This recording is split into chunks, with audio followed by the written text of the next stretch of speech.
మొగలు విడిచిపెట్టి పిల్లలు విడిచిపెట్టి ఏం చేసుకొని వస్తావు? సంసారం చేసి ఆ పిల్లల్ని విడిచిపెట్టి చెప్పినప్పుడు ఆమె ఐలర్లు చెప్పలేదా? నువ్వు పెళ్లి ముఖ్యమా? భార్య ముఖ్యమా? ఇది ముఖ్యమా? భార్య ముఖ్యమా? ఇది ముఖ్యమా? భార్య ముఖ్యమా? ఇది ముఖ్యమా? భార్య ముఖ్యమా?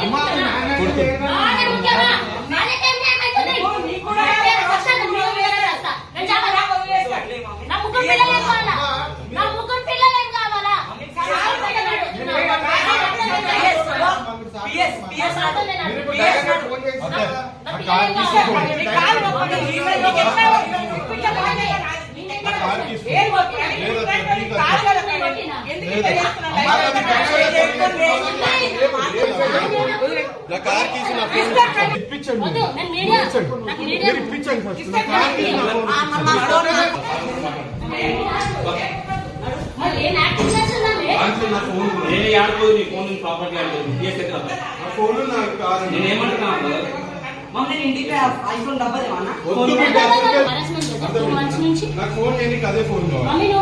మాట్లాడకు నువ్వు మంచిగా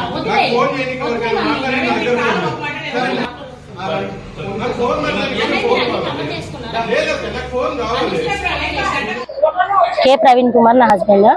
మాకు 15 years బ్యాక్ మ్యారేజ్ అయ్యింది.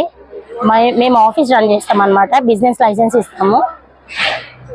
అయితే అందులో ఎంప్లాయీ మా దగ్గర జాబ్ చేసేటామె తనని తిను ఇలా చేశాడు. ఆల్రెడీ ఇంతకుముందు ఈయనకి చాలా అఫైర్స్ ఉన్నాయి. అమ్మాయి ఆల్రెడీ ఒప్పుకుంది ఆడియో రికార్డింగ్ లో.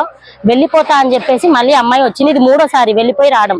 అయితే ఇదేంటి అమ్మాయి వాయిస్ రికార్డ్ పెట్టింది వెళ్ళిపోయింది కదా అని చెప్పేసి మా ఆయన ఇంటికి రాకుండా ఇక్కడే ఉంటున్నాడు. ఈ లొకేషన్ కూడా వాళ్ళే షేర్ చేశారు.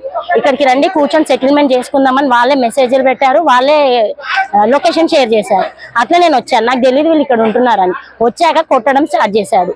ఆల్రెడీ పోలీస్ స్టేషన్ లో CCS లో మాట్లాడాము. ఆల్రెడీ కోర్టులో కూడా ఇది ఛార్జ్ షీట్ అయిపోయింది.